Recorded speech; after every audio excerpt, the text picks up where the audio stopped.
January 12th, Human Services Committee meeting to order. You have an agenda printed in front of you. Looking for a motion to approve? We have a motion in support. Are there any corrections, additions to the agenda as printed? All in favor say aye. Aye. Opposed, the same?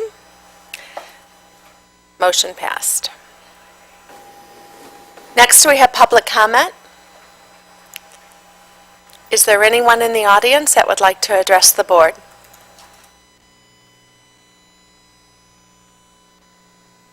Seeing none, we'll move on to committee items. We have the meeting minutes from December 8th. We have a motion in support to accept the meeting minutes as printed. Any corrections, additions, deletions? Seeing none, all in favor say aye. Opposed, the same? Motion passed. Next on the agenda, we have Lifeway's presentation.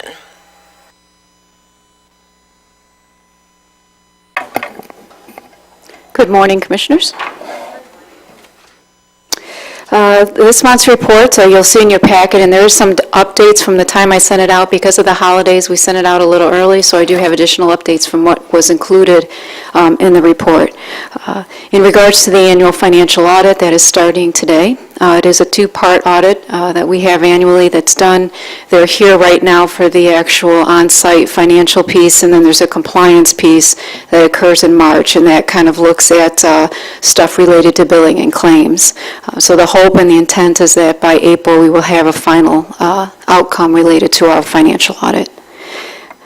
Regional update, just wanted people to be aware of some challenges that we're facing related to inpatient, and this is not unique to Lifeways. This is something that's being experienced across the state related to challenges with psychiatric inpatient units at hospitals refusing to treat some of the individuals that we serve. And it is a couple of things. It's also a capacity issue statewide. So Mission, who is our PIHP for our region, is actually working in conjunction with the Department of Community Health to look at this issue. Because one of the things when a hospital applies for a certificate of need to open a psychiatric unit, one of the things that's an expectation is that 50% of the population that they serve does provide, that 50% is for the public safety net. And so we just want to be sure that hospitals across the state are meeting that requirement, because we are having challenges with having enough capacity. But wanted you to be aware of that issue that we're facing and what we're doing to address it. The other thing that we're doing is we're really looking at, because I don't know if any of you saw that the health plan bid out came out first part of this month related to the state of Michigan is bidding out health plans. And one of the things that we're doing as a region and locally is meeting with each of the health plans that we currently have contracts with, kind of talking about how we can partner moving forward, especially in light of the vision that the state has for integrated health. And you'll see in the packet some of the areas in which we are collaborating with them on about how we can jointly improve population health in our communities. The next thing that I wanted you to be aware of, and I have mentioned this before, but some of the challenges that we're facing related to local match, Section 428, state inpatient. I'm a part of some of those work groups at the state in regards to trying to come up with some resolution. So I will keep you appraised as we're moving along with that. I'm really hopeful, and I hope part of my presentation at the legislative luncheon that Lifeways is having on Friday is to really educate legislators and our county commissions about Section 428 and what the impact is at locally, and try to get support moving forward on making some changes to that, because that helps both the county and Lifeways. The other thing that I wanted, in this report, there's kind of some bills that were out there, and I've talked about some of those here related to that were being proposed, and there was some thought that some of them might pass before lame duck was out, and most of them did not. Most of them are being brought back up, with the exception of the suspension of Medicaid eligibility. That one did pass and is actually sitting on the governor's desk. And what that one does is for individuals that are incarcerated who have Medicaid at the time that they're incarcerated, they suspend their Medicaid so that when they're able to be discharged, that Medicaid is automatic. So there's not a period of time where individuals will go out without that benefit who were entitled prior. And that does have a significant impact on CMHs because we have to either use general fund or local dollars to cover those costs for those individuals. So that's an important component. The other one is related to the welfare drug testing. That did pass as well. And then the other thing that I wanted to mention was related to the road funding. I'm sure many of you probably are aware of the fact that that did pass at the end of lame duck. And what it is in regards to putting on the ballot in May for voters to vote on a $1.2 million proposal to fund roads. So just wanted to be sure that you were all aware of that.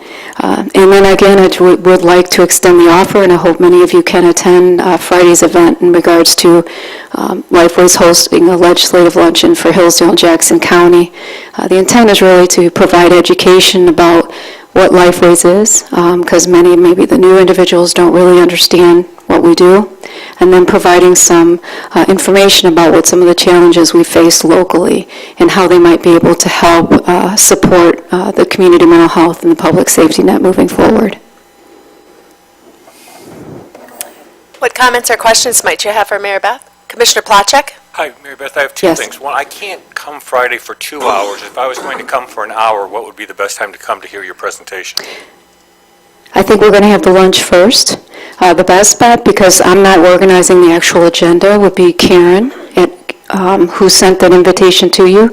You could reach out to her and ask her what would be the best time. My guess would be that it would be the latter half, because that would be the presentation and opportunity for comments and questions. Okay. My other question for you now is in regards to the drug testing bill. Do we know which counties have been chosen for that? I am not aware of the counties at this time, but DHS might be aware of who those counties are. Involved in. The drug testing bill that was passed. We do not know yet. Okay. Thank you. Any other questions, comments? Commissioner Rice? Hi, Mary Beth. I'm glad that John brought this up. I would certainly encourage any commissioner that could be at this legislative luncheon to attend on the 16th, because obviously we all know how much information that we've tried to decipher over a long period of time, and we all know that's very difficult to grasp. What's going on from a local fund standpoint, GF, et cetera, and also to receive information about this Section 428. I mentioned this during Friday's study session. Again, I've been advocating on Lifeway's behalf on this, and quite frankly, CMH's behalf, and certainly Mary Beth is doing that now and has done that. But this is something that for Lifeways and Jackson County would be enormous if we could be educated and go to our state legislators and say, listen, this is not a good thing, because it's not. Unfortunately, for them it might be a better thing than it is for us, but we still need to let them know this needs to change. The last question I have is in regards to hospitals refusing inpatient needs. Do we have any idea as far as Allegiance is concerned in terms of what they're doing when it comes to people who need this kind of help? Well, I can tell you what we're doing is we're working with Allegiance and collecting and actually recording all of the times in which there is a refusal for inpatient when a person meets criteria and they need hospitalization. There's a variety of reasons why they're not taking them. Some of them are in regards to they indicate they don't meet the milieu of their unit. Some of them related to the behaviors of the individuals, that they don't have the capacity to treat. So, and in those situations I've talked about here before, we've had some individuals that are sitting in our local inpatient ER because they need inpatient for up to 5 days or longer, while we call every single hospital, psychiatric hospital in the state of Michigan, and are not able to find placements. And as you know, the state hospital, right now, Kalamazoo, they're not taking any new placements at this point in time. So we're very limited because we have deinstitutionalized and do not have as many state facilities. Yeah, unfortunately. All right, thank you. Okay. Seeing no other comments or questions, thank you, Mary Beth. All right, thank you. On the agenda next, we have Community Action Agency. You'll notice on board docs you have a PDF file of the Community Needs Assessment, which you also have in your possession. Good morning. Thank you. I'm Toby Berry, the CEO of Community Action Agency. Good morning. In my report that I submitted, I just wanted to go over, we continue to work on the Neighborhood Stabilization Program. We have not yet closed out that program. We have sold 6 units of housing, and we have 1 on the market. Currently going through our process, I do think we have an interested buyer, so that by the time I report to you at our next quarter, hopefully that one will be sold. We have 3 houses that are currently being rehabbed. One of those at 121 Hall is in a partnership with Habitat for Humanity, and we have 1 that we still need to work on. We have a house right now coming through a donation process from Wells Fargo Bank at 2317 West Franklin, and that will also be a home that we rehab in partnership with Habitat. So 25% of our Neighborhood Stabilization Program funds had to be utilized for people who make 50% of the area median income or below, and we are doing that through our partnership with Habitat because their participants typically are at a lower income level. I have outlined the funding that we've expended and what we have cash on hand with our program income, so we're continuing to work through that and all of the properties that we've demolished through the program. For our CDBG funding, you'll see that we have 7 homes under construction. For our full rehabs and 3 are emergency repairs. We continue to struggle with our targeted area requirement. This year, MSHA required that 50% of your funds are expended in target areas. Those target areas for Jackson County are Michigan Center, the Village of Concord, and the Village of Brooklyn. We have sent out nearly 400 targeted mailings and had 5 interested responses. So there is a very good likelihood that you will see me back here next month requesting to expand our target area so that those funds can be expended.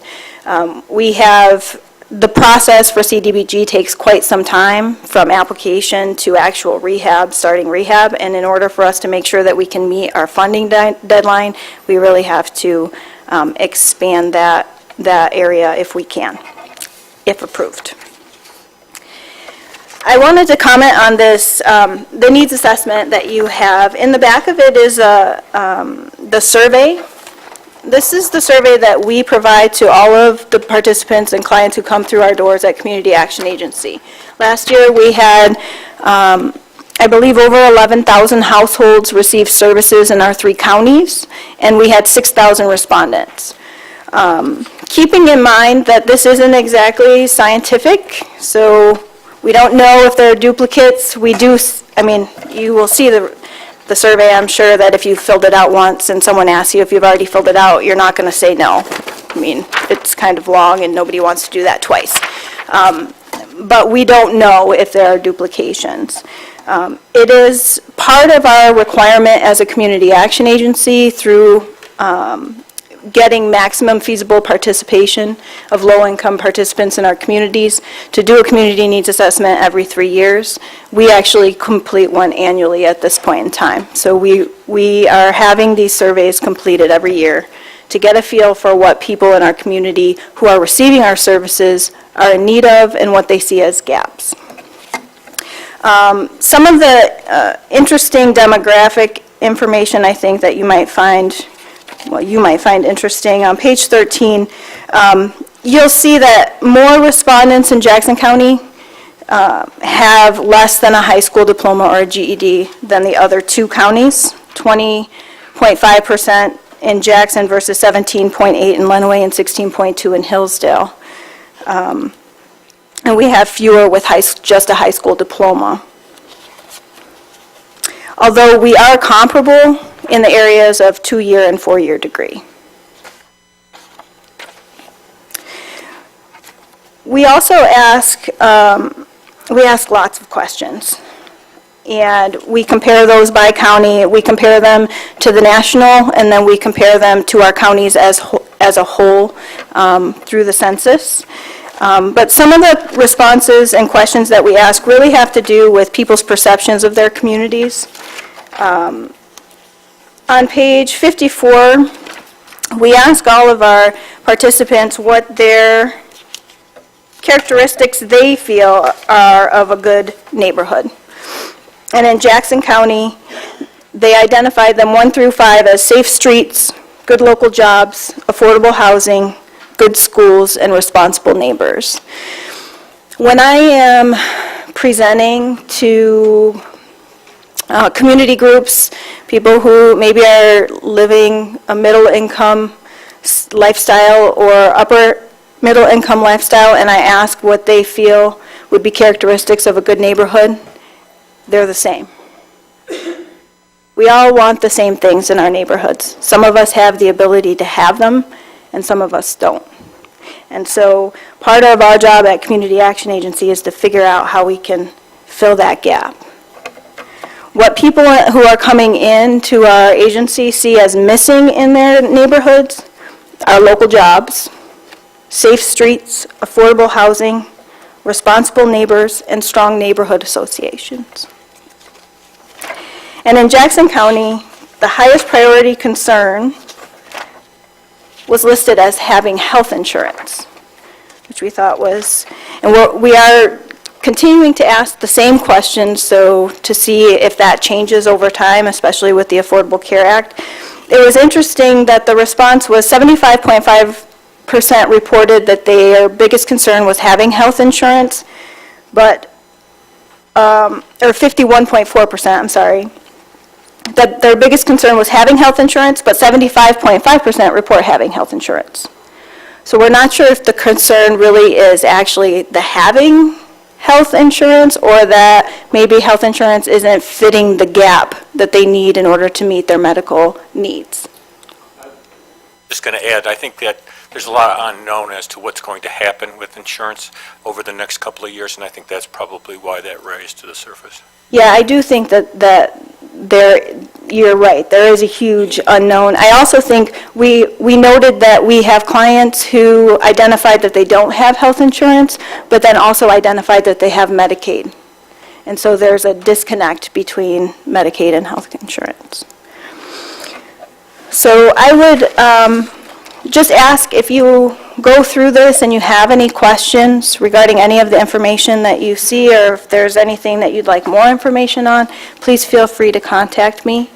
I'd be happy to discuss it with you further. What comments or questions might you have for Toby? We have it electronically. It is on Board Doc. She did attach it. Thank you. It's also on our website. There's a link. So in addition to us placing it on the county website, Community Action Agency also has it. Excellent. Thank you, Toby. Next on the agenda, we have Veterans Affairs Biannual Report. Mr. Wellahan? Good morning. First, I'd like to say thank you for allowing me to switch from December to January, because a month ago when you had your meeting, it was the first day I was back to work after a 2-week vacation in Okinawa, and I probably wasn't really focused on making a presentation to you. So we cooked 74 pounds of turkey and 27 pounds of ham and fed 61 Marines on Thanksgiving, so we had a pretty big event. Anyway, the report I'm trying to give today is from January 1st through December 31st. The information that I passed along before that you have in the board docs was actually based on current on the 26th of December. So I do have a little bit different information. If you wish, I'll make sure Delane gets this so y'all can have it. I finalized just a few things on it this morning.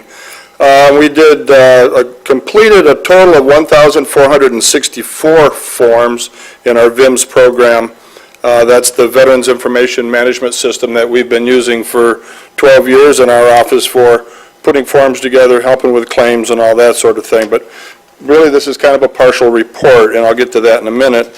VIM shows us that we did 89 healthcare enrollment forms. That's probably 85% to 90% accurate.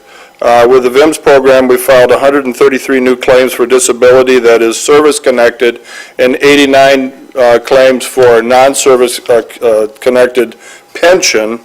The difference is non-service connected versus service connected compensation and pension is technical terminology for VA. Together, we filed 222 new claims for the veterans. The reason why I say this is a partial report is because in 2014, the state came out with a new mandated program for us to use through the new Michigan Veteran Affairs Agency, a program called VetraSpect. The problem with VetraSpect is we can't break it down by county. The information is submitted according to the VSO, or the Veteran Service Organization, that holds representation for that client. So I can get them broken down by the Legion, the VFW, the Marine Corps League, Purple Heart, but I can't break it down by county unless I went through each individual file and saw which one of them we did in 2014. But I have 2,093 files in that program for Jackson County now, so it'd be ridiculous to even try to do that with all the time that would take.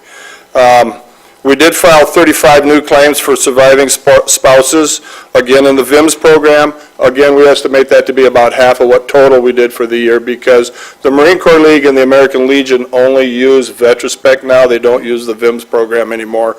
The Military Order and the Purple Heart the Military Order of the Purple Heart does use VIMS. So in the VIMS program, the information that I'm gathering here is the stuff that the Military Order of the Purple Heart put into the program and things that I've put into that program. We're the only two organizations, or the Purple Heart in our office are the only two that are using it. We did, and this is an accurate account, 159 claims for government-issued grave markers this year. Last year, 2014. We also provided county burial assistance to 55 veterans. 5 years ago, the VA predicted that we were losing World War II veterans at the rate of 1,000 a day. Now they're down with their projections at 514, figuring that the last World War II veteran will no longer be with us after the year of 2020. So that, right now the youngest World War II vet's in his mid-80s. So that, it's kind of a grim report, but we went through that with all of our stages. So the other 1,400 or so forms that we pulled out of the VIMS program were for supporting information for the claims, a doctor's report, nursing home report, statement to support the claim, maybe a personal statement from the veteran or something like that. So even though, the numbers probably don't show where that 1,464 came from, there's a lot of supporting or peripheral forms that we use out of that program too that just are used to support a claim. We still have service officers from the Marine Corps League, the American Legion, the Military Order of the Purple Heart coming to the office weekly. We've had talks all fall and into the winter with Vietnam Veterans of America, and it looks like we've gained some ground because starting this week, Thursday the 15th, we will have a service officer from the Vietnam Veterans of America back working in our office again after about 4 years of not having one in the office, and that was all the budget stuff and the changes from the state. We still have the combat counselor coming twice a month from the Dearborn Vet Center. He does make his own appointments, but he is there the second and fourth Thursday of the month. Mostly he sees Persian Gulf veterans, Iraqi Freedom, Afghanistan, Operation New Dawn, but he does have a couple of the Vietnam vets that he works with as well. The Department of Labor has a new veterans rep in Jackson County now, or a DVOP, DVOP is what their official title is, this Disabled Veterans something. They hired a young lady to replace Ed Monaghan, who you may remember worked with us very closely 3 years ago, had a stroke. They've hired 2 other people since then, and either they've left or been transferred to other parts of the state. So we're pretty excited to think that they've hired Jessica now, and we're in talks with her about perhaps she'd be able to come to our office a couple of days a week, try to make our office the one-stop shopping area, another partnership there. I don't know if you've all heard this or not, but you know, in October, Harriet Hart passed away. She was the Michigan Veterans Trust representative that worked in our office or across the hall from us. It was technically a state office. The day after she passed, Sandy Recker picked up and took off running the office. Sandy was normally Harriet's replacement if Harriet needed a day off or was going on vacation. Sandy's retired from the state. And she's been doing a tremendous job keeping that office running for us. When I wrote this on the 26th, she had told me that she planned on telling the state she was done the 31st of December and never again. Now she's come up with the idea that to help keep the office running because the state hasn't made any decisions on what their objective is here. At one point, Harriet told me that whenever she retired, the state was going to just transfer it over to our office as they do in probably 80 of the 83 counties that Michigan has, is operated by the county veterans office. The trust is. But I put my foot down and said, I'm not going to take it. So, and she passed that along to the state. So I don't know what the state's going to do even to this day. Sandy did make an offer to them last week that she would work the office 2 days a week. She would train her sister, who was looking for a part-time job, to work the office the other 2 weeks, and then they just would close on Friday. The state hasn't responded to her proposal, so we're still in limbo. We have no idea what's going on with that. But Sandy's been doing a tremendous job, and if her sister's half as good as Sandy is, they'll do well with that office. So we just don't know yet what the state's planning on doing. If they're going to hire somebody part-time to put them in there, if they're going to accept Sandy's proposal, or if they're going to have us take it over. Hopefully, if they do that, then the monies that they provide, they transfer to the, so on and so forth. But that's probably something he's going to talk about more than me. Our van program is still running strong. Right now, we have 8 drivers that are all volunteers. Nope. They're not volunteers. According to the VA, they are employees without compensation. They have to be a federal employee in order to drive a federally licensed vehicle. It is federally licensed, federally insured, hopefully, with 148,000 miles on a 14-year-old vehicle. We would get a new one next spring, but you never know. The rust is starting to show. The paint is starting to peel. It's been run into 3 times, but that's money that's provided by the DAV. Yeah, which should be good. When the DAV chapter in Jackson turned in their charter, they actually put $10,000 in an escrow account for us. We do have a portion payment of that money. It's a joint program with Ford Motor Company. When we got the first one back in 2004, so I guess it's not 14 years old, it's just 10 years old. But when we got the first one back in 2004, right after I came on board, it cost us $5,000, and we did it all with donations and fundraising money that we did. So the county didn't have any payment into that. Right now, I have about $9,000 sitting in the donation account that we've been taking in because we knew we were going to have to come up with about $18,000 to get the next one. They're looking at a Ford Flex or something like that, probably. But when I talked last with the DAV at the state headquarters about it, they said they had all the money that we needed to purchase our next van in the escrow account from that deposit by the local DAV chapter, so we probably won't even have to dip into the donation account for that. We'll just keep buying the flags out in front of the building and that sort of thing. 18 or so thousand is what they're thinking we're going to have to come up with. It's kind of like a lease. We help them come up with some of the money. Federal license, federal insured, federally gassed. The only thing we have to do is provide drivers after that point. It's worked out really well. We take the veterans right to the front door of the VA hospital in Ann Arbor. The drivers sit there and wait for them until they're done with their appointments, whether there's 1 that day or there's 5 that day. So it's been a great program. We've had more drivers at one point than we have right now, and a bigger problem is because in March, of the 8 that we have, 5 of them are snowbirds. They're going to be gone during March. So we're really overworking some of the guys, but then when they come back in the summertime, the guys that have stayed around for the winter with us, we kind of give them a break and let the other ones drive a little more in the summertime. We meet in December and June. We set up a 6-month schedule. Everything's good. They all have a copy of the calendar and a phone list. So if this driver for tomorrow gets sick tonight, can't make it, he gets on the phone, calls somebody else. It works out really well. They're a bunch of great guys. We do have our flag bids out for the cemetery flags. We have our bid for 96 gross of flags. That's 13,284 flags that we're going to have to use this year for distribution to the veterans' graves here in the county. The veterans organizations, the townships, they all take care of placing them once we get them in. Here's the really exciting good news that I'm happy to report, that my last meeting with Kate Hardwick on the subject, she's the VA homeless coordinator for our area. She's assigned to Jackson County only, 1/2 day working in Hillsdale County. She tells me that there's less than 5 homeless veterans in Jackson County. So she's really done a great job. It's a big concern. People, what can I do to help the veterans that are homeless and all that? Well, we don't have any. All right, so that's nice. How confident am I of that?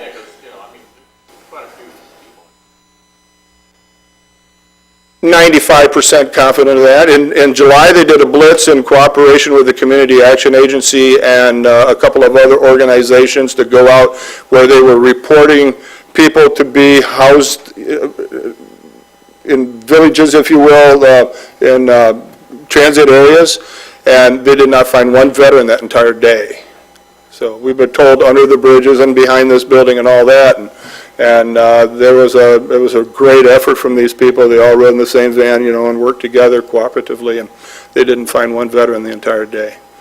And so I thought, that might move us down to 10 or so, but she says, no, actually, I think we're at less than 5. Yes, sir. Hey, young man. Thank you. Yeah, no, I just thought it'd make you feel good. Yeah. Hey, now all of us, especially around Christmas and New Year's, we all saw people, and we see them different times throughout the year where people are standing at the corners, and a lot of times they'll say, veteran, need food, need work. Now, obviously some people wonder if these people are legit or not, and so on and so forth. But the point I'm trying to make is, from my perspective, would there be a problem for you if, for instance, I just stopped and said, listen, I got somebody that you can contact. Matter of fact, I'm standing right here with my cell phone. I'll call them myself. I have no problem doing that. But, I talk to these people and kind of weigh it out whether or not I should give them money or just bring back some food for them or something. But the point is there a way to, and it doesn't matter if they're veterans or not, if they need help, I get that, but Good. Is there a way to potentially validate that? If you were to call my office and give me a name, social security number, something like that, I probably would not be able to verify that. The VA could perhaps verify. The only thing I would be able to verify is someone that's ever been in our office and we've applied for any programs for. One of my clients did exactly that. Fellow was standing out with a sign that said, veteran, homeless, need help, have children, something like that, really poured it on. Walked up to the guy and says, you prove to me right now that you're a veteran. Show me your discharge papers or some other identifier that you're a veteran, and I'll take you into Myers right now and buy you everything you need. The guy turned around and walked away from him. So sometimes you're right. It is a ruse to a point where I'm a veteran, that's the key word these days. So whether they are or not, it's hard to say. But I have no way to verify that unless they've been in the office. Mr. Shotwell?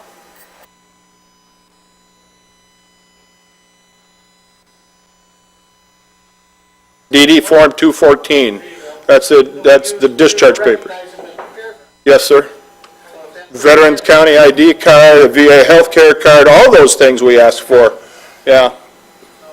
Well, there's plenty of ways to be able to prove that you're a veteran that don't cost anything to have that identification. So, just show me a card, show me something that you're a veteran, we'll take you and help you, and sometimes they can't, because they're not. Thanks, Dave. Yes, sir. Next meeting, I should have geographic distribution, is able to report to you what our recoveries were for 2014. That's usually out the first part of May. Right, thank you. What other comments or questions might you have for Mr. Wellahan? Make me feel important calling me Mr. Wellahan.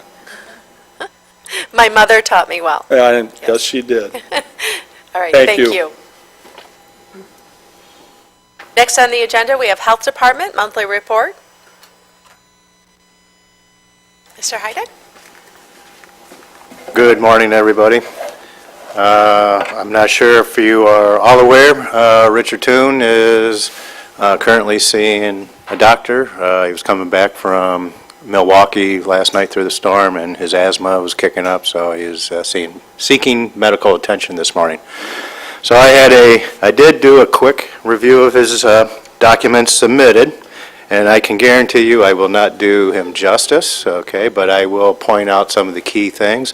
Some of these topics I can answer some questions, others I'll have to defer if you have some questions. So without any further ado, let's go on. And probably one of the big topics is regionalization of local health departments. Currently, there's 45 local health departments in Michigan, spread across the 83 counties in the city of Detroit. So there is a movement afoot within the Michigan Department of Community Health to regionalize along with the governor's prosperity regions.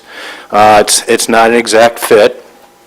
Within your packets, you do have some maps along those lines.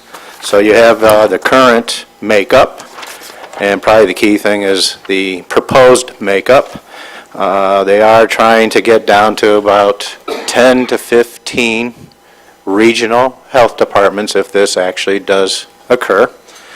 There are a lot of considerations within that, least of which is the cost of doing the change, the potential loss of local representation, and by that I mean your local control over the health department, because obviously if it's a regional local health department with 4, 5, 6 other counties, it's probably going to go to a regional authority of some sort where you would have representation but not sole representation for the county of Jackson. So that's probably one of the key things. Just going on with that, probably one of the major stumbling blocks, as we all know from the legislative process, is there's estimated to be 12 to 14 pieces of legislation needed to pass for something along these lines to actually occur. So stay tuned on that. So one of the key players to look at this process is the Michigan Association of Counties Human Services Committee. So they're going to be brought into the process to kind of analyze what can be done, what can't be done, what's feasible. I kind of mentioned about your oversight. Some of it will decrease if this comes to pass. MELF executive committee members have met and will continue to meet on this topic. And one of the district health department number 10, which is up in northwest lower Michigan, it is 10 counties, and it's kind of being looked at as the model for regionalization. They've been in existence as a regional health department for many years. They have their administration in place, they have their structure in place, and so that is kind of being looked at as a model for when we have to move these individual county health departments into a region, again, if it happens. Probably the key thing to look at this point in time is the back page of Richard's white paper, if you will, or update. And the advantages, obviously, are a reduction of administration expenses, only one health officer for 4 or 5 counties, for instance, perhaps one EH director for 4 or 5 county health departments. I'm not happy about that. Some of the disadvantages, again, your decreased control, not necessarily any guarantee that health outcomes will improve in each county of the region. Expanded span of control for that one health officer and other key high-end administrative staff. The health officer may no longer be viewed as a local, for instance, if he has a large area of concern. Funding relationships, a regional-like authority, and how it plays out with your structure may be a concern going forward. Separate governing board. And, there may be some problems with, partnering with Alliance or Allegiance Hospital like we are currently. So those are just some of the disadvantages and advantages, so stay tuned. I think the biggest stumbling block is those 12 to 14 pieces of legislation. That is not going to happen anytime soon. I can as you all know, the legislative process. Moving forward, concerning the Ebola preparedness efforts in Michigan, it is being coordinated through the Michigan Department of Community Health and the Office of Public Health Preparedness. So there are currently 14 individuals actively monitored, and 52 have been cleared. Now, this is essentially a 3-week monitoring period for travelers coming back from certain specific countries in West Africa, or if they meet another exposure requirement. So the lead is taken by the Office of Public Health Preparedness, and they work with the local health department of the person in question. The names are not released, the health departments are not released. To date, Jackson has had one particular case, and that was a temporary one as that person moved through Jackson on their way to Ohio. That was about 3 to 4 weeks ago or so. There are currently no Jackson residents being monitored. We're very, very happy with the new MedExpress Urgent Care Center. Richard has met with their administration. So just another avenue for local residents to be able to get to urgent care and get the medical services they need without having to use the emergency room, for instance. One thing, Michigan did receive a large grant award for state innovation. I think it's $70 million from the federal government. The local components have not been announced within the state of Michigan. Jackson is well placed to receive a significant award through this, working with Allegiance Hospital, so stay tuned on that front. We had our annual employee appreciation. We brought in a very interesting dog trainer speaker for our staff to basically kind of show the warning signs, behaviors of dogs, what to look out for. I was happy to be able to send my staff from the animal shelter to this while I manned the community service workers and the front desk during that day. And moving on, the population health measures update. This is a conjunction with Allegiance Hospital and the health department. And currently the objective of this group is to take the experience of care and health of the Jackson area population quality measures and align them to the appropriate population health measures that are available to us. So every 3 years there's a community health assessment done. Allegiance Health Hospital pays for this. The current one, and the results are just brought in, working with the health departments, other providers, and it's essentially trying to see if there are any trends, changes that are occurring over time. And that is being used to basically target the key health outcomes. Tobacco use being one of them, teen pregnancy being another, cardiac, heart health is another key outcome. So that's moving forward. We have updated our follow-up elevated blood lead protocol within the health department.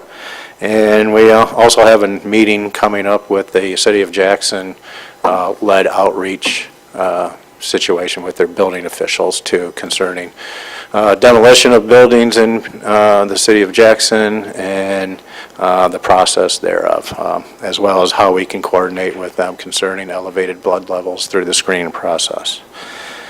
The internal intake and referral, the health department has made a new internal form, updated it, and expanded it so that we, as clients come into the health department, we can refer them and track them to various programs within our health department. So that has been up and running for about a month now. As you can see, so far we've done 39 referrals from WIC, so WIC is really taking this to heart. The Meridian Health Plan. applied for and received a Center for Medicare and Medicaid Services grant. Basically, they're going to be working with maternal homes and the coordination of care for pregnant women in our county. So that is happening. Angela Vidato, our director of PPHS, is coordinating that effort. Vaccine effectiveness. You probably heard in the news how it's apparently not a good match. Well, there are actually 4 strains of influenza within the vaccine this year, one of which started to mutate just after they made the decision and started the production process of the vaccine. So 3 of the 4 strains are right on. It's that 4th one which is not a good match. That's not to say you're not getting any protection, but so far this is turning out to be a fairly bad flu year. So it's still not too late to get your vaccination if you haven't received your flu shot, because it takes about 2 weeks or so to start building immunity. Apparently Julie has not gotten one, and she's grinning, so come on down, Julie. If you've gone through the flu, how do you know which one you're immune to, and is there Well, you anything don't. like that, or do you pick up the residual immunities to the other ones? Well, if you've had your flu shot, you're going to have immunity and protection. You're going to have immunity and protection to the other 3 strains that you did not catch. The strain that you did catch, your body now has immunity and protection against. You can figure this out, but it's a fairly expensive titer test, blood test, to determine, which strain has elevated immune response within your own body. And that'd be about the only way, but it, would not suggest that or even go down that road. Okay. Well, it is, as with most of Michigan and most of the nation, it is the H3N2 virus, which is the one that mutated and antigenically drifted just after they made the decision of which one to use in the vaccine. And this is all occurring back, March, April, June of 2014. Yes? What are the symptoms of this H3N2? Flu, so you've, fever. Yes, true flu is not stomach related. Rarely is it ever stomach related. So it's respiratory in nature, fever, chills, body aches. If you get the true flu, it's like you've been hit by a Mack truck initially, along with the fever and the chills, and respiratory. The main thing that that lands you in the hospital is a lot of times complications and respiratory, needing support care, and it can easily lead to pneumonia. That's generally what will hit the elderly population and the very young and the immune compromised, is moving into a pneumonia-like disease versus just the flu itself. And the next topic area, we were able to get 88% of our employees at the health department to be vaccinated. 165 county employees also received flu shots as per this report. Now, typically flu peaks December to February, but looking at the numbers, sometimes can continue as late as May, so we'll find out. Time will tell. Again, it's not too late, Julie, to get a flu shot.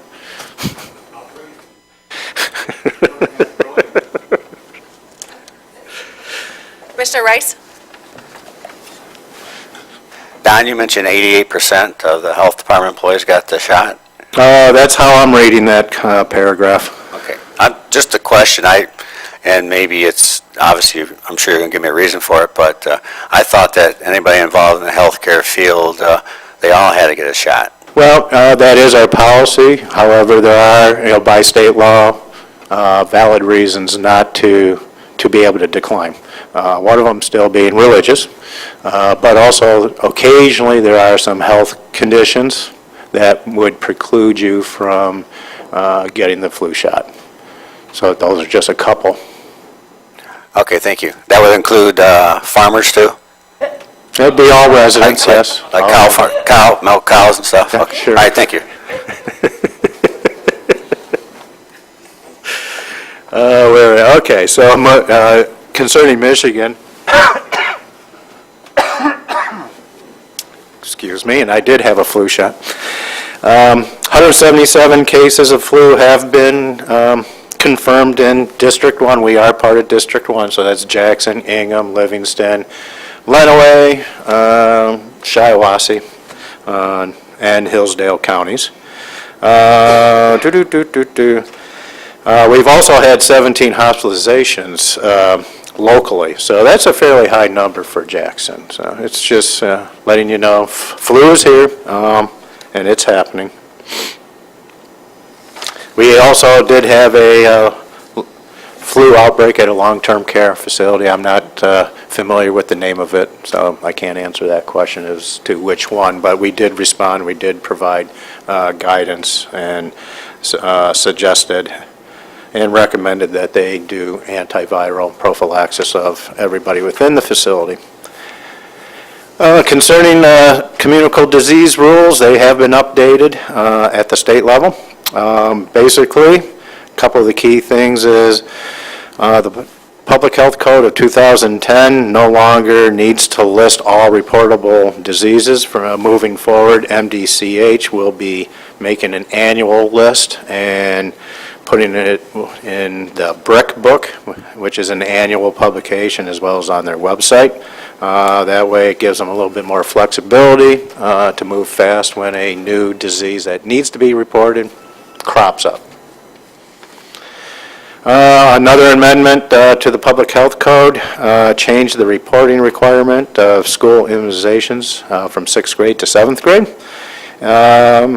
We also, the state, as of January 1, passed a law where anybody asking for an exemption from their vaccines needs to be, we're talking school-age children here, they need to see a local health department and have some education and then sign a declination form. Religious reasons are still okay, but these are for non-medical reasons to decline. So Don, I can make an assumption there that we'll put additional demands on our own health department with that educational piece falling on us. And we had already started that policy in the fall, and what they did, the state did a pilot study and targeted several counties in the previous year, and to see if this had any change or any marked trends in a positive direction upon vaccination rates. Because Michigan is a little bit on the lower end nationwide for vaccination rates. And what they found in the study was, yes, in fact, having to have people come in, receive some education before getting a declination signature, did actually get some of them to get vaccinated once they heard the facts, okay? So the state of Michigan, the legislators did pass that law as of January 1, in the hopes that it will raise our overall vaccination rates and then our overall herd vaccination or immunity, and that's the key, is getting those rates back up above 90 to 95%, and that's the key. Right now, I think we're in the mid to high 80s, which is, and in some pockets, even lower than that. We've increased our STD clinic hours in the hopes of making it a little bit more convenient for our clients and our residents who have need of those services. The health department received notification that we were denied a Children's Trust Fund grant, but we will be applying again in about 3 years when the next cycle starts. We have made an offer to a hearing and vision technician candidate to replace the one that left our employment. The health department will be hosting a military baby shower and this is going to happen on Sunday, April 19th, from 12 to 3 at the Human Services Building. About 25 moms, 90% of whom are expecting, are scheduled to attend. We'll have speakers there along with operations home front staff. Expecting about 50 people in total. The last hour will be dedicated to car seat safety, and each mother will receive a brand-new car seat from the Office of Highway Safety Planning. I'd like to actually really point out the Volunteer Youth of the Year for the Teen Pregnancy Prevention Initiative.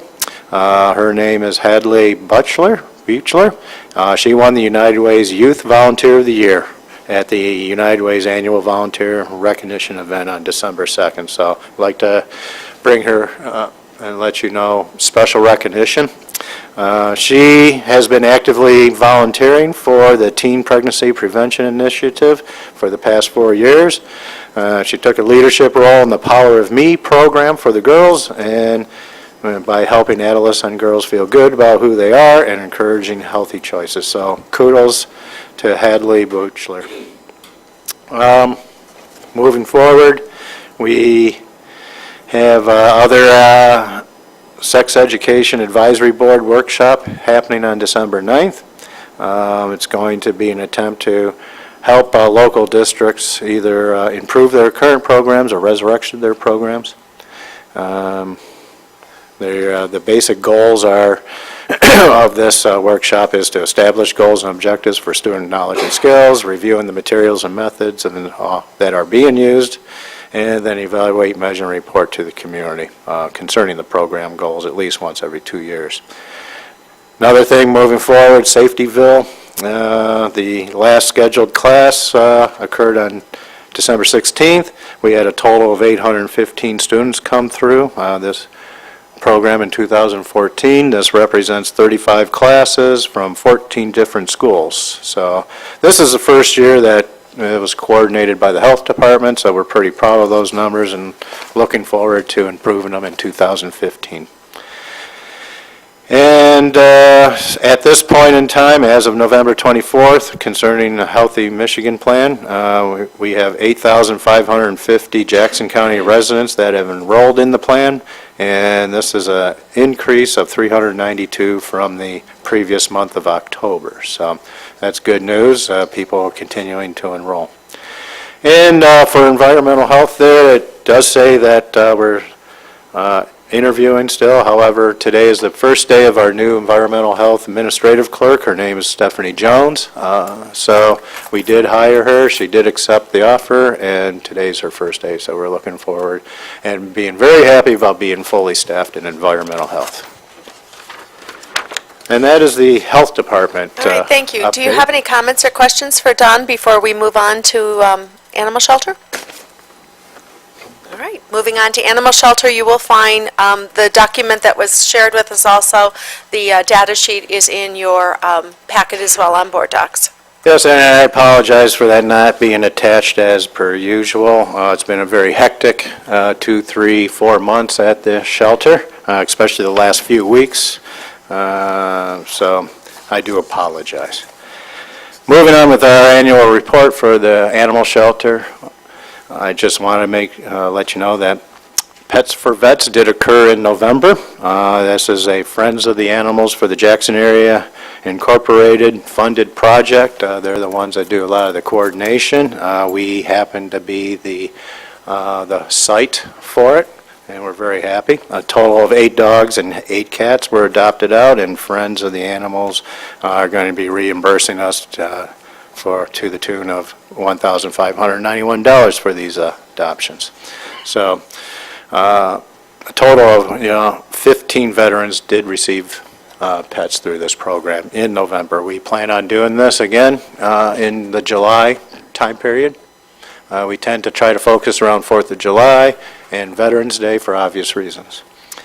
Friends of the Animals, again, continues to help support our shelter. They did a golf outing, sponsored a golf outing in September. They raised over $7,000. We are now starting to put in some of the projects that those dollars are going to help support. One of them is an outdoor fence play area adjacent to the building on the west side of the building. It's a 6-foot-tall privacy fence and access through the existing fenced-in area. It's no closer to the residential area than the existing fenced-in areas, and it's a little bit larger. There's a tree inside the area. It's going to be a grassy area versus concrete, and a bigger area for prospective clients and adopters to take their dog out and do a little playing. So we're looking forward to that. Facilities has actually started the construction remodel of the cat room, where this golf outing funding is also supporting. Currently we have one area that's called a cat colony. You can put in 5, 6, 7 cats. It's kind of a tall, free-range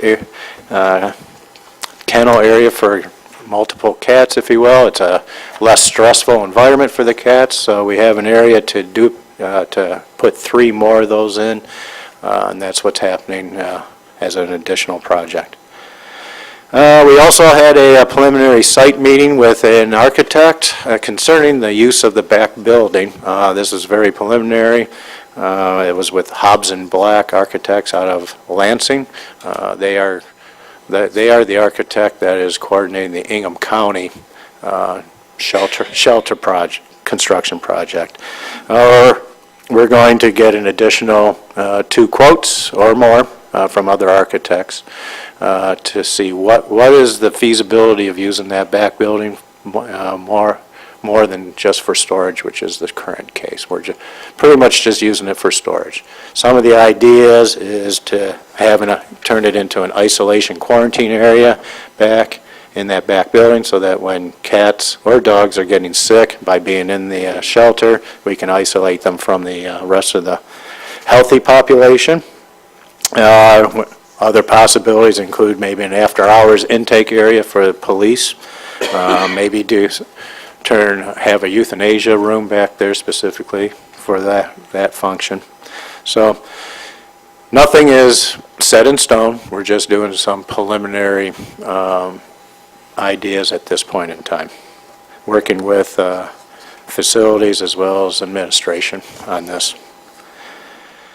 Some other things, as you well know, we did receive a $16,000 grant this summer to buy a new software case management program that was installed in August.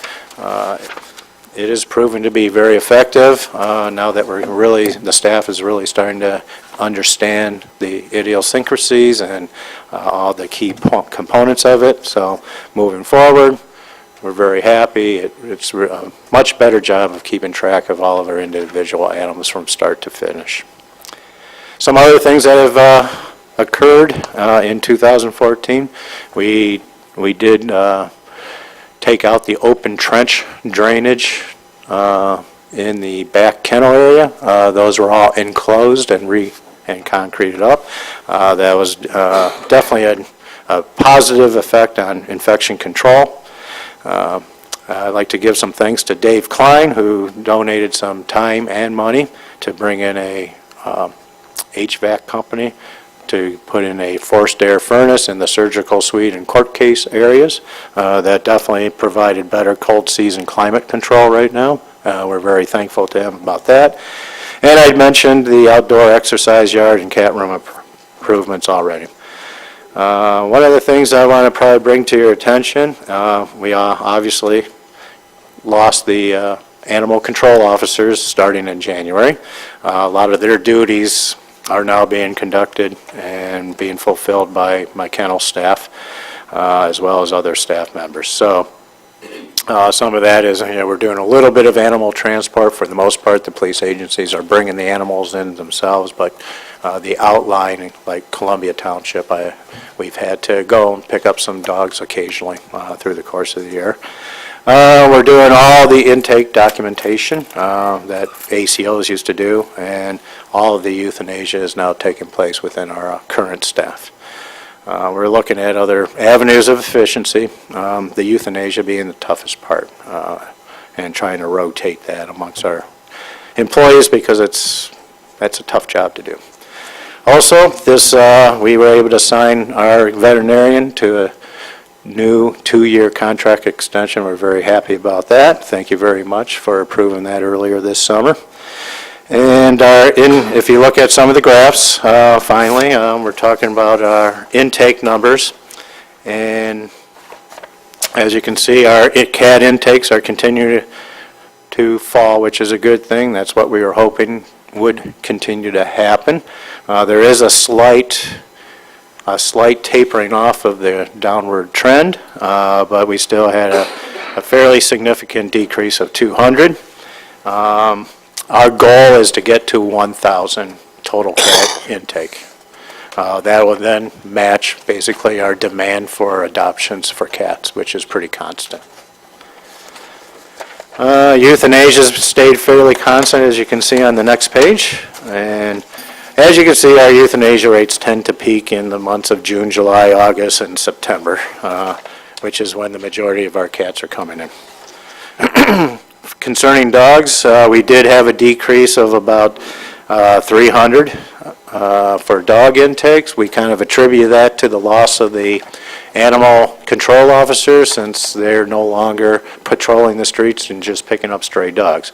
The only stray dogs by police are now being, handled on a complaint-by-complaint basis. If someone calls in, the police will respond. The police are not actively picking up dogs unless it's causing a problem somehow, some way. And our number of euthanasias did go down a bit for dogs as well. So with that, that's my annual report. Would there be any questions that I can entertain? Commissioners? Commissioner Rice? Actually, a comment. I just want to, for the board members that are here, just say to Don, I really appreciate the recent situation that him and I were involved in out in Vandercook. He did a very thorough investigation, working with the township, the sergeant assigned to Summit Township, et cetera, talked to the neighbors and so on and so forth. And so anyway, I just want to say I really appreciate the work he did on that. So thank you. Well, thank you very much, and I'll just continue to monitor that situation as it proceeds in the future. Thank you. Any other comments or thoughts? All right. Thank you, Don. Thank you. Next on the agenda, we have Department on Aging monthly report.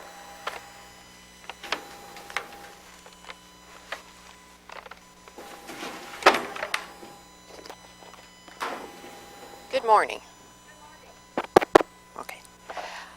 I brought some props with me today. You have a copy of the PowerPoint slides as an attachment in board docs about what I'm talking about, and it's just an overview of Department on Aging programs. And we're located at 1715 Lansing Avenue, the former medical care facility. We're in the middle floor. Health Department and Veteran Affairs is upstairs, and Health Department is downstairs. MSU Extension is in one wing of the middle floor, and then we have the other two wings. And our mission is to help seniors live more full, active, and independent lives. And we do this in two ways. One is to keep people active, keep people thinking, moving, interacting with others. So about 20% of our resources are at senior sites, and there are 7 senior sites throughout the county. 2 of them are senior centers.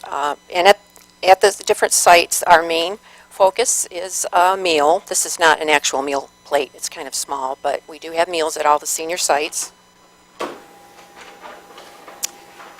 There's a newsletter, Senior Circuit, that's mailed to people who are interested in receiving a copy, and explains all the classes, the menus.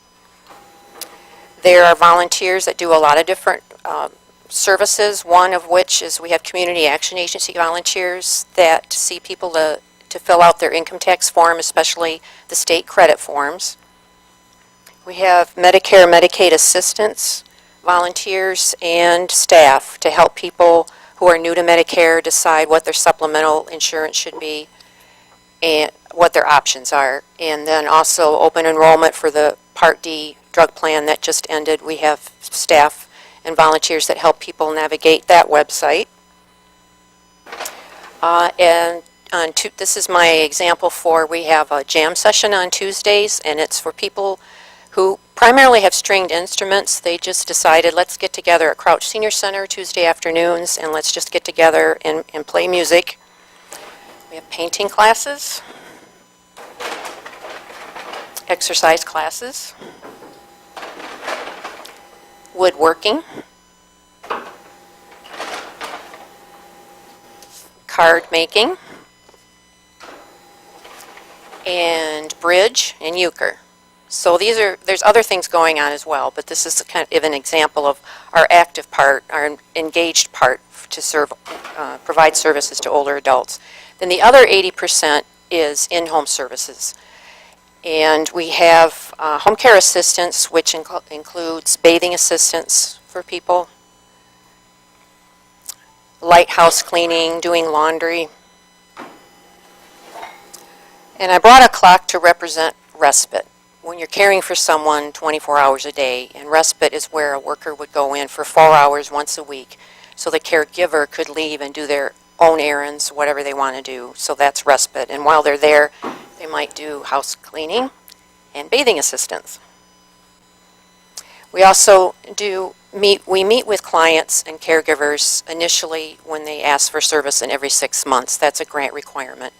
So there is an assessment form that is completed. It's done electronically on a computer, a laptop, and then every family gets a red folder, and it explains eligibility criteria, that we ask for donations. We don't charge a fee. That's due to the Older Americans Act. There's a suggested donation or fair share and other information. When, for example, this time of year when the Jackson Public School is closed, we don't deliver meals. But we do, ahead of time, deliver what we call emergency meals that people will have on hand to have for lunch in the event that we can't get out and deliver meals because of the road conditions.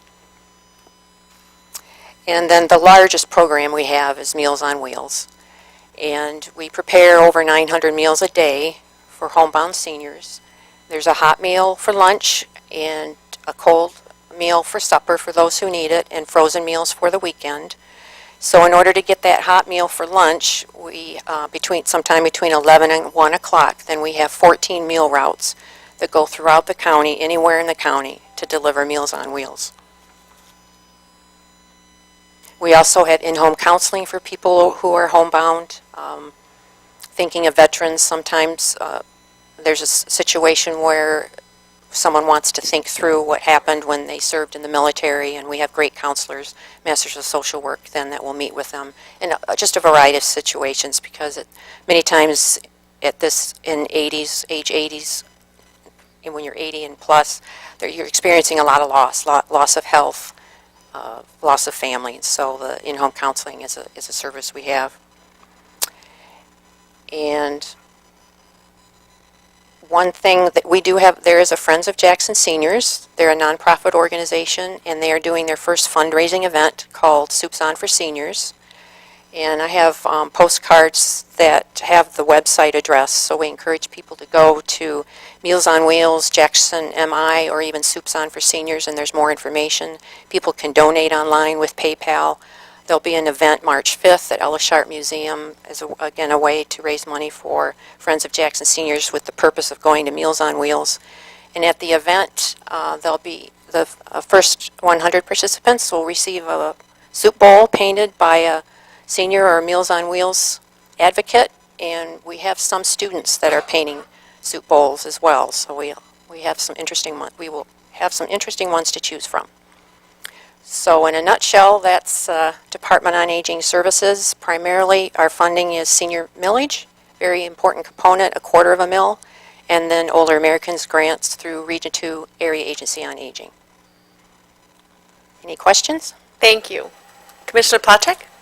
Marcy, Friday was kind of an odd day where almost all the schools in Jackson County were closed except for Jackson Public, and people rely on the radio. There were people calling in saying, yes, there are Meals on Wheels. No, there isn't Meals on Wheels.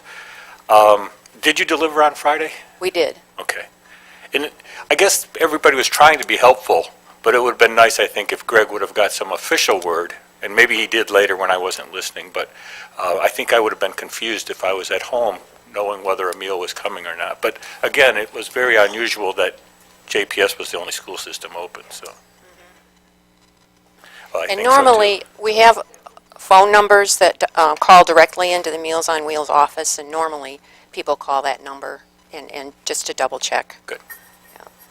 And if there is a situation, as there was a year ago, where we had several days we couldn't deliver meals because of the weather, then we have participants that we want to make sure that they have food. We have a list that we maintain. So they were contacted, and one of our meal drivers came and got out, and we got meals to people who needed food. So. Commissioner Rice?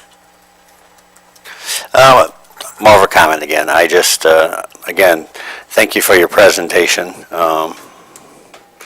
It's always nice that you bring prompts like this, or not always, but you tend to bring prompts. I just want to say, with my involvement with, or an interest in the aging population through Region 2 AAA and other factors, I just, you know, it's without saying that these senior centers are very, very useful to the seniors. It's an opportunity for them to get together, be social, etc. Meals on Wheels speaks for itself. And I can also say that when you go to these senior centers, which I do, I go over in Leon Township, you got to be careful when you play euchre with these seniors. You'll lose your money. So anyway, thank you. All right. Thank you, Marcy. Next on the agenda, she's packaging up there, we have the DHS quarterly report. So we have our DHS Finance Director, Jim Tippin, here today. Jim, I seriously thought about modifying the agenda when Director Lyons informed me she had to leave, but she kind of indicated that you were more than capable, and I thought, let's just give you the opportunity to speak. So you either can thank me or not. Well, thank So you very thank you for much. being here, and also, so the board is aware, the information, the director's report is now online on Board Docs. Did it also include Public Act 2? And it did. We need that. We need the Public Act 395 attached. We need it electronically still. Okay. We have her report on Board Docs. We just need the document sent to us at some point in time. Thank you. I will get that to you. First of all, I want to share with you, and thank you for the opportunity of being here today. And as many of you are aware, our former director, Maura Corrigan, state director, has retired as of the 31st, and we have an interim state director who is also the director of DCH, who is now stepping in and taking care of DHS. And his name is Nick Lyon, no relation to our director, whose name is Zoe Lyons. So we wanted to make sure you were aware. With regards to the child care fund expenditures, we are on track to be within our budget. DHS continues to meet with community agencies to partner in a way that we can show support to our community. We recently committed to a new contract with Region 2 so that we would have an on-site DHS person working on cases in Jackson, Hillsdale, and Lenawee counties with the elderly population in that office. DHS is continuing to lead with our faith-based community on recruiting for foster homes and volunteers for children's services and our DHS office in a way that supports both DHS and the faith community. There are a couple of new requirements that have come to our cash assistance or our assistance payment programs. First, beginning in the summer of 2014, all recipients of food assistance who had lost their cards are now if they have requested 5 or more times, they are required to have a direct meeting with our director. And as a result of that, our director also has present an OIG agent who is in our office so that we can have discussion concerning why or how. We give to our director, actually I get the information, and I give the card usage of the person requesting the card, and also how many times in the last, since they had food sends, that they've gotten. We've had 4 to 5 since the summer, and some of them have from 5 to 15 requests. So the OIG agent with Ms. Lyons meet together, and in some of those instances, the person has admitted to either selling the card, et cetera, and so we don't give them another.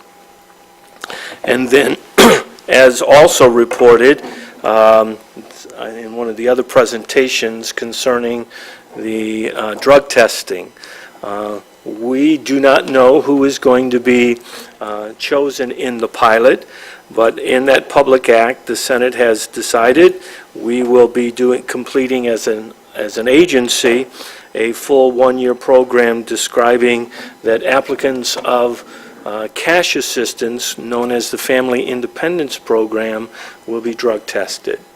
And then when the details really come out with how this process is going to be, it'll determine if that person continues to get cash assistance and what kind of penalty processes will be after the first, second, or third time that they have tested positive. Ms. Lyons would also like to make sure that you are invited to an open house today at the Jackson County Child Assessment Center from 3 to 5, which is at 3027 Wildwood Avenue. Do you have any questions that I can answer? You mentioned the Child Assessment Center. We're not talking about the Child Advocacy Center, no? Could it? It probably is the same. She wrote down the word child assessment, so I'm sure it's Because the the child. Advocacy Center, I understand, received accreditation, national accreditation approval. So that was big news I read over the weekend. So now they will be able to apply for more grants. So maybe that was it. So, and again, and before I ask for comments or questions, thank you, Jim. As I attend your monthly DHS meetings, the first piece of knowing that now there's a procedure in place, which after the 5th time of requesting a new bridge card, they now have to physically come forward before you. We can make the assumption before that piece was not in place. That's correct. So I found that, The process basically is if they call us and request, we are enforcing that they call the 800 number that actually, from the bank that actually issues the cards. We do have samples in our office, but we require those to call so that it's 3 to 5 days before it's actually mailed to their home. So if their address isn't correct, it causes them to come in and say, you got to update my address, we didn't know that you moved. So we changed the address and still require them to make the call to get the food stamp card. We very seldom ever give one over the counter. We do on quote-unquote emergency basis, but most of the time it's required that they call and they're mailed. But we have had, I should have brought with me some statistics to show what kind of dollars the state recovers, as well as I have a breakdown to what kind of monies come back from Jackson County from fraudulent use, selling the card, and how much money that actually saves the state when that person is caught. interesting. Well, and thank you for reporting that, because again, I thought several of the commissioners would be interested in knowing that. So, Commissioner Rice, do you have a comment or question? Just a clarification. I know initially when the bill came out in regards to doing substance abuse testing, and the first time, of course, there will be treatment, and if there's a second time, that individual could, if you will, be suspended from receiving assistance for a period of time. Initially, I know that there was a lot of concern that the children themselves would be affected by this, but the new language, I just want to clarify that the new language does not involve the children whatsoever. Am I correct? I have not seen that language, but that would be consistent with what we now do with our other programs. that it only removes the individual from that group to get assistance. And so if they're getting cash assistance, it would reduce the overall amount for that family, but the children would still continue to receive, quote-unquote, the cash assistance. Correct, all right, thank you. And let's just hope it still goes to the children. Commissioner Placzek? Just a statement. Earl Pileski's office let me know that it looks like the 3 counties will be on the west side of the state that they're going to choose for the pilot program. I've heard that, but I have not been told who. Any other comments or questions for Jim? Did he happen to tell you which counties? Was it Berrien and Muskegon? And I'll let you have that conversation. Okay. Yes, as you choose. Moving on to other business, we have the claims from December of 2014. Move the claims. We have a motion and support to pay the claims. All in favor say aye. Opposed, the same. Claims will be paid. We have no other minutes under other business. Moving on to February reporting schedule, you'll find that the Department on Aging, Health Department, and Lifeways will be reporting in February. That leads us now to public comment. Is there anyone that would like to make a public comment? Next, under committee member comments, I would like to welcome Commissioner Mahoney. Very glad to have you on board with us, and we look forward to sharing everything from flu shots to cat colonies to food prompts with you in the future. So we like a little bit of entertainment, so you'll find that. Thank you, Commissioner. Yeah, we won't go there, so thank you again and welcome, Commissioner Mahoney. Glad to have you here. With that, move to adjourn to the call of the chair.